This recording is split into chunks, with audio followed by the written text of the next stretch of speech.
gaya ng sabi kanina, ano yung difference kapag ampule sa vial? Air. Walang air. Kapag ampule, no air. Kapag vial, may air. Nakikita yung sa ampule, may dot. So, yun yung pinaka-point of breakage. So, doon siya mabilis, mabibreak. So, away sa inyo, nasa unahan siya. Kapag yung nabili nyo is walang dot, pwede yung bilog. Yung may circle siya. So, yun yung pinaka-point niya ng breakage. Kapag nag-practical tayo, lahat naka-gloves, ha? Ba't si ma'am wala? Sana kayo ko ba? Away from you, ha? Away from you. Wow! Nice one. Wala, ano yun? Okay, di ba open na siya? Kahit i-slant mo siya, hindi siya matatapon. Kasi meron pa rin siyang seal. Sana daw makaya? Okay. Sabi ko na, you should not touch the plunger. So, paano nyo hahawakan? Kayong bahala kung paano nyo open. Ganito ako maghawak. Ha? Nanginginig lang ako. Ay, sorry. Ay! La minus 5 joke.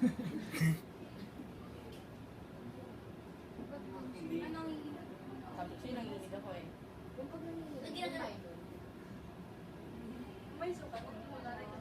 Ako yung magsabi ng sukat.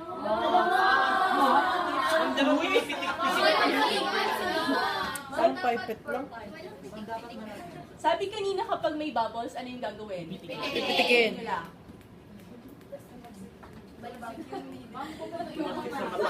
Okay, Miss Pablo, pakibasa kung ilang ml.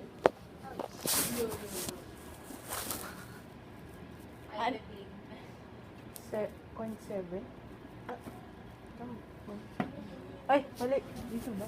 0.5. So kapag dito, pag nakita niyo yung syringe niyo, meron siyang lower tsaka upper meniscus. So yung upper yung titingnan ninyo. Kung ilan yung reading. 1, 2, 3, 4, 5. 0.7 siya. Saan mo titignan sa baba? Sa may itim or dun sa... Sa itim, dun sa taas. Kasi dalawa yung itim doon, yung taas. Okay? Sino gusto mag-try? Alex! With the English, with the English. Ano, sige. Baka ako na magluto na lang pa. Sige, para sa nila yung mag-try. Ang cooking show. Cooking show eh. Usually, di ba kapag ano, English. vacuum siya sa loob. Oo, pati kaya siya hindi na. On the stage. On the stage. Sabi kanina, pwedeng nakababa yung ampule or pwedeng nakataas. Nasa inyo kung saan kayo komportable. Nakababa or nakataas. So, ilan? Hindi po siya matatapon kahit nakataas. 0.5. Hindi po siya matatapon. Ang pwedeng din yan yung... Nanginig din si Ate Lex. Pwede. Mas maganda yun kasi mahirap yung mas madali yun.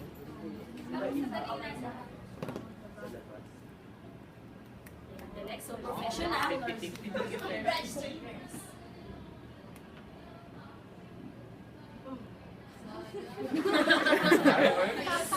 The face Ate Lex. Game face man. Tapos itusok na kay Ma'am Okay, sino, mamaya na ulit. O, sino gustong mag-try mag-open? 35 pesos for free. Sige na, go dito. Pesos to. Judy for the win. Di ba away from you? Away from you, malapit sa iba. Away from wait, yung yan. Sige. Yes, yes, Ano, steady lang. Sige. Mahirap, Judy. Hindi na mapagay, hindi na So, sige, hindi na natin. Okay, kapag nag-open kayo, kailangan buo. Kasi may natira na dito. Ma'am, kayo din. Kayo din naman kayo nasa Ayun o! Oh! Kayo din. So, kasi may nakapasok sa loob. Wala, ipa-practice namin. Sino gusto mag-try ulit mag-withdraw ng fluids, ampule? Si Joyce!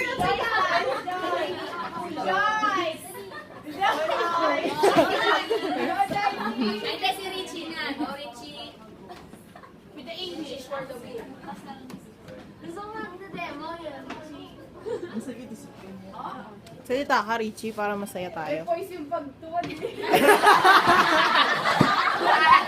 Grabe. Practicing yung isang kamay lang. Isa? Oo. Pwede po bang hawakan yung Oo. Either taas or nakababa. Don't touch the plunger. Hawak mo na yung plunger agad.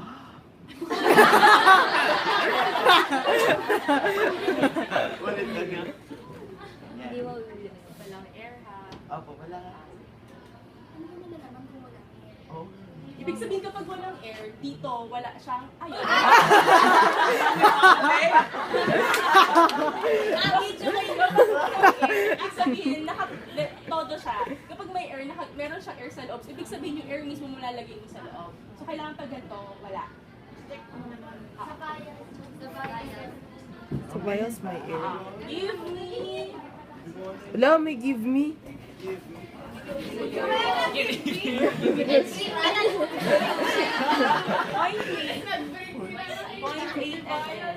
Point 8 sa upper kami mag-give me pa. Oh, mahirap lang na. Isa dalawa na. Ay, natatouch ang plunger. Ang laki ng kami nila. Sa taas. Oo nga, makalaki ng kamay ko.